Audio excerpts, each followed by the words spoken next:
Hello everyone, this is me, Lynn Tackett. And this is Shawn. Welcome to TNT Big Show, and thank you everybody for joining. And if you like our content, please subscribe to the channel. You can hit the notification bell to keep updated with our videos. And also, if you want to help the algorithm, you can thumbs up and leave a comment. Alright, it has been 20 years since the Nintendo Gamecube hit the streets. And that is one of my favorite Nintendo consoles ever. I even like it better than the 64, and I love the 64, but I thought the GameCube had a better lineup myself, with games like Metroid Prime, and Smash Melee, and Mario Sunshine, and Luigi's Mansion, and Eternal Darkness, and Resident Evil 4, and Metroid Prime 2. 2 Metroid games on one system, you can't go wrong there. And Mario Party, Paper Mario, the Thousand Year Door, Sorry, yes. I got Mario Party Superstars on the brain. Still the best Paper Mario game. Yeah. I love Paper Mario and the Thousand Year Door, and Nintendo was buying up companies like Silicon Knights and Retro Studios. Yeah. Unfortunately, Silicon Knights went AWOL, but they gave the GameCube one of its best games with Eternal Darkness. Metroid Prime was the game that really blew me away. I had never played a first-person shooter like that game before, and I know there was GoldenEye and Halo, but this took interactivity and things like grappling hooks and everything and put it into a first-person shooter. Yeah. There was so much interactivity in it that had never been done before in a shooter. Yeah. First-person one, that is. Yeah. So when you hear Sony ponies, the GameCube didn't do anything. They're wrong. Yeah, the Sony ponies were added on News for Sony Bots.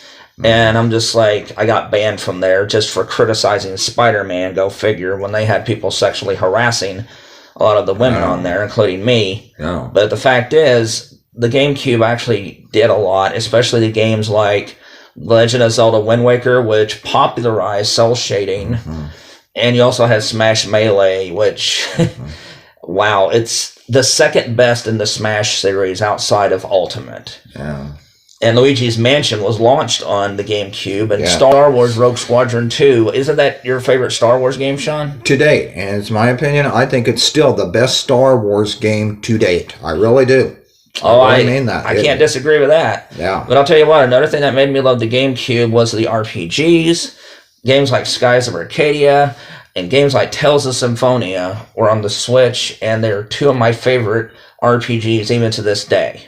That's why I like the that's why I like the GameCube better than the 64, because there was more RPGs on it. Yes. And they had a wonderful role-playing game, thank you for saying that, Bait and Kados. Bait and Kados, that's where Kados, yeah. I played my first Monolith Soft game, which was Bait and Kados, which is a wonderful, original, card-based RPG. I wish they would remake that or bring it to the Switch or something. Yeah.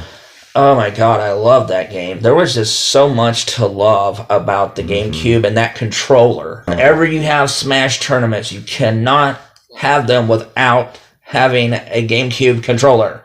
It was tailor-made for that game. When Smash Ultimate came out, didn't they make a GameCube controller for the Switch? Yeah, I thought they did. Yeah, I was just like, they go hand in hand together. Exactly. It may not be no rumble feature or nothing, but that doesn't matter because it's still the GameCube controller. Real quick, I wanted to add a little side interesting note. Something I think Nintendo of America missed opportunity. In Japan, Panasonic made a Nintendo GameCube DVD player. It played Nintendo GameCube games and DVD movies. I wish they'd have I really think that would have helped the sales in the GameCube. I really do. Yeah. And let's not forget that Resident Evil 4 and Beautiful Joe launched on the GameCube, and Resident Evil 0 and Resident Evil 1, the remake. Remakes, yes. So the GameCube has a heck of a library. Oh, you better believe that. And I think the library holds up really well. I think it stands the test of time. You know, look at the games like, if it wasn't for Resident Evil 4, Sony would have been bankrupt years ago. Sony wouldn't have any games. They just wouldn't. They wouldn't have no big adventure games and stuff. Without ripping that game off. Exactly. They would have nothing. I mean, Beautiful Joe, I love that game. That was an awesome game. Yes, it was an awesome game. Capcom was on top of their game during the GameCube. And you know what? Guess what else you could find on the GameCube? Madden. That's right, folks. I'm not joking. Madden football, NHL, NFL, NBA. I mean, I didn't really understand what Electronic Arts doesn't support the Switch, but oh well, they even had Madden games and stuff. Oh yeah, absolutely.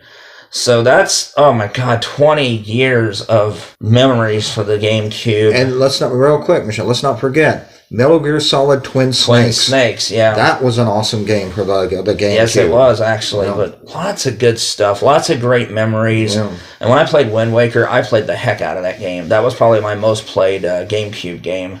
Yeah. With Metroid Prime being a close second. I actually got so good at Metroid Prime, I could beat it within 2 hours and 20 minutes while completing it 100%. No, I'm not kidding. She really could. I watched her do it. I beat that game over 16 times. And I also want to call a big thank you for Microsoft for being adult enough and mature enough to give congratulations to the GameCube. Absolutely. They always do nice stuff like that for Nintendo. Absolutely. Thank you, and thank you, GameCube, for 20 great years. Yes. Here's to everybody, if you haven't played any of the games, if you got money, go get a used GameCube and stock up on some good games. That's a great system. Yes, it is. This is Michelle Lynn Tackett. And this is Shawn. Have a good one. Thank you all for enjoying the video, and thanks to our Patreons for supporting us. You guys help make this video possible. And you can also join our Patreon if you want for as little as $1 a month. You can get things like Jack's Joke of the Week, which will be up later today. You can also join our Reddit, which is TNT Games. And you can also join our Discord, which is TNT Big Show -3665. And that's not all. We have an Instagram, we have TikTok, and we have a WordPress blog. Thank you all for supporting us so much, and have a wonderful day.